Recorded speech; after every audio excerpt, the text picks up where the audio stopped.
Hello friends, હું છું લીતાબેન cooking ચેનલથી. મારી ચેનલમાં ફ્રેન્ડ્સ તમારું ખૂબ ખૂબ સ્વાગત છે. આજે હું તમારી સાથે શેર કરવાની છું ખસ્તા કચોરી. એ ખૂબ જ ટેસ્ટી હોય છે. તો ફ્રેન્ડ્સ, રેસીપી બનાવતા પહેલાં તમને મારી આ રેસીપી ગમે તો લાઈક અને શેર કરજો.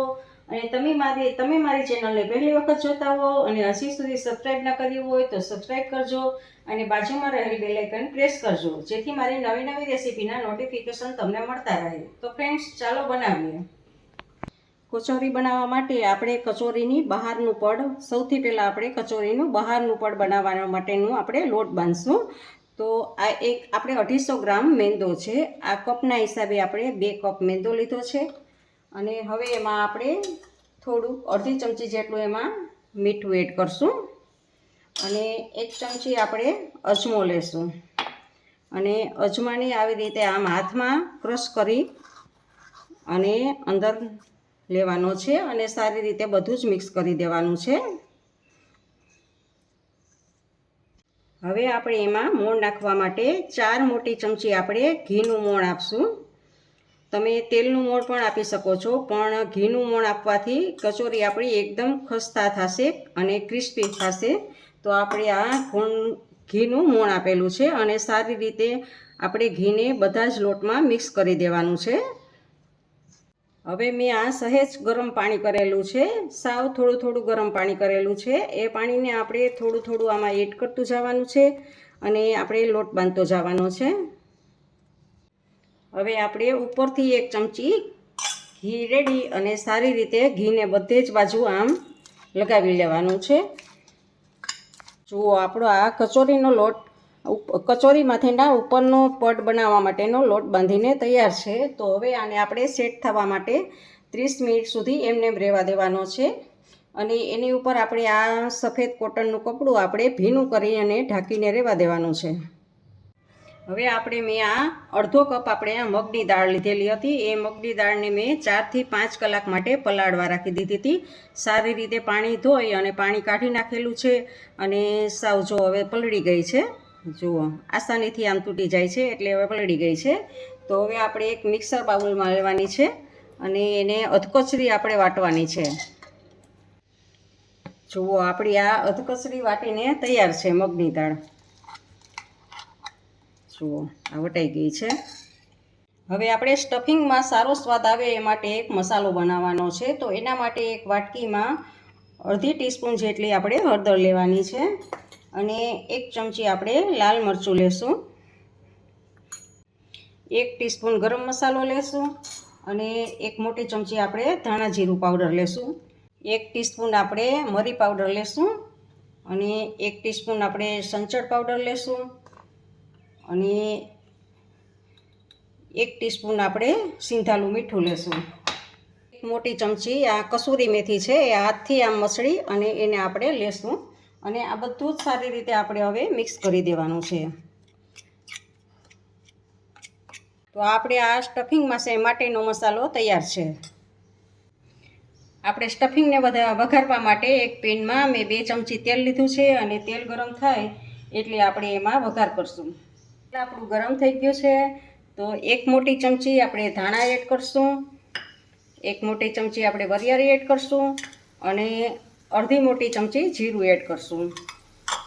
આ ત્રણેયને આપણે સાતળવાનું છે. તેલમાં જ સારી રીતે આને સાતળી લેવાનું છે. જો આપણા મસાલા સતળાઈ ગયા છે તો એમાં 4 મોટી ચમચી આપણે ચણાના લોટને એડ કરવાનો છે અને ગેસને સાવ ધીમો રાખી દેવાનો છે. અને ધીમા ગેસે જ આ ચણાના લોટને આપણે સાતળવાનો છે મસાલા સાથે જ.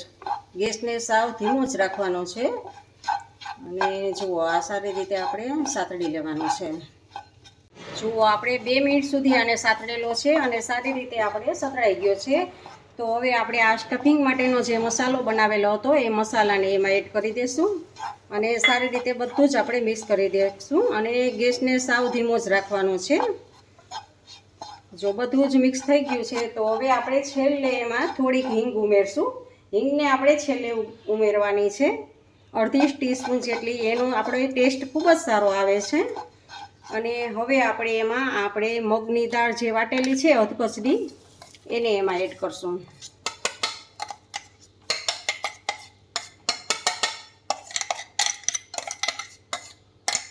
અને સારી રીતે બધું જ મિક્સ કરશું. આપણે આ ચણાનો લોટ છે એ મગની દાળમાં જે પાણીનો ભાગ હશે એ બધું જ શોષી લેશે અને એકદમ આપણો ડ્રાય મસાલો થઈ જશે. હવે આપણે આમાં ખાટો મીઠો ટેસ્ટ આપવા માટે આપણે અડધા લીંબુનો રસ એડ કરશું અને 2 મોટી ચમચી આપણે ખાંડ એડ કરશું.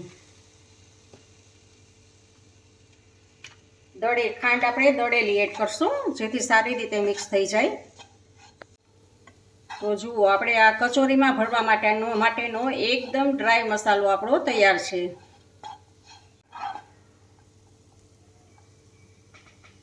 જુઓ, 30 મિનિટ થઈ ગઈ છે તો આપણે આ લોટનો પણ આપણો સેટ થઈ ગયો છે.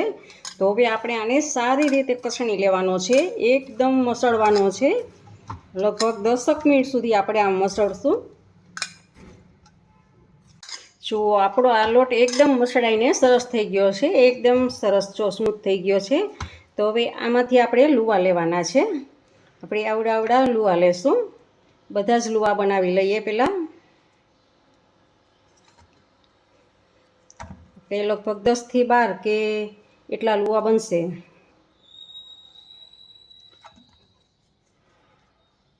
આપણા આ 13 લુવા બન્યા છે અને હવે આપણે હાથની મદદથી આવી રીતે આમ ગોળ બનાવવાના છે.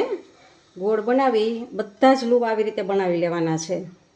જુઓ, આ બધા જ લુવા બનાવી લીધા છે અને એને પાછું ભીના કપડાથી આપણે ઢાંકી દેશું જેથી કરીને આપણા લુવા ડ્રાય ના થઈ જાય. જુઓ, આ મિશ્રણ આપણું ઠળી ગયું છે. તો હવે આમાંથી આપણે ગોળા બનાવવાના છે. જો તમારે આ ટાઈમે ગોળા ના બને તો થોડુંક પાણી એડ કરવાનું છે અને થોડુંક પાણી એડ કરી અને આવી રીતે આમ ગોળા બનાવી લેવાના છે. આપણે બધા જ આવા ગોળા બનાવી લેશું. જો આ સ્ટફિંગના મેં બધા જ ગોળા વાળી લીધા છે અને હવે આપણે આમાંથી એક ગોયણું લઈ અને પાછું આને ઢાંકી દેવાનું છે અને આને હાથની મદદથી આમ ફેલાવવાનું છે અને આ સ્ટફિંગનો એક ગોળો લઈ અને વચ્ચે મૂકી દેવાનું છે અને બધું જ આમ ઉપર લઈ આવી અને સારી રીતે સીલ કરવાનું છે. અને સીલ કરવું ખૂબ જ જરૂરી છે. જુઓ, સાવ પેક કરી દેવાનું છે એકદમ અને પાછું હાથની મદદથી આમ બધી જ બાજુથી સરખાઈ આમ કરી દેવાનું છે અને પછી હાથેથી વચ્ચે હથેળીમાં રાખી અને આમ પ્રેસ કરવાનું છે અને તમારે વચ્ચેનો ભાગ પાતળો રાખવાનો છે.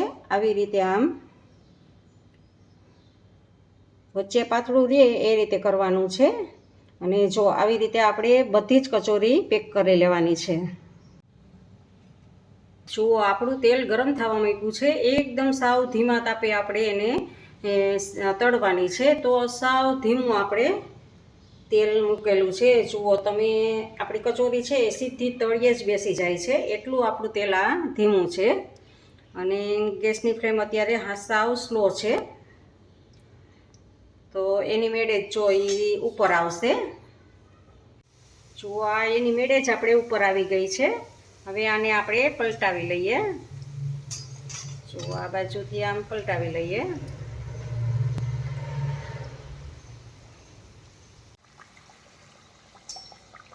તો જુઓ ફ્રેન્ડ્સ, આપણી આ કચોરી એકદમ આપણે બ્રાઉન કલરની થઈ ગઈ છે અને ફૂલીને પણ જો સરસ થઈ ગઈ છે.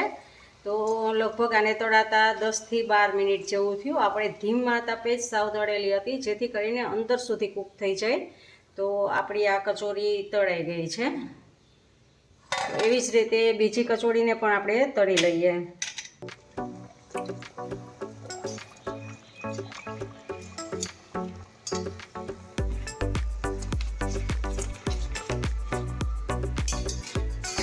તો આપણી આ કચોરી બનીને તૈયાર છે.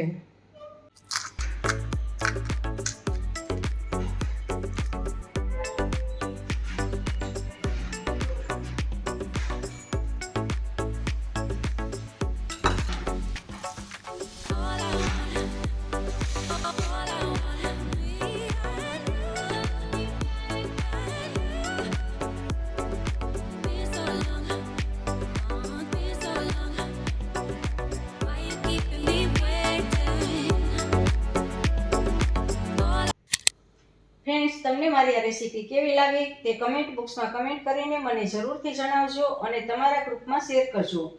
ઇન્સ્ટાગ્રામમાં મારા પેજને ફોલો કરજો, મેં નીચે લિંક આપેલી છે. સબસ્ક્રાઇબ કરવાનું ભૂલતા નહીં. આવજો, બાય. ફરી મળીએ નવી રેસીપી સાથે.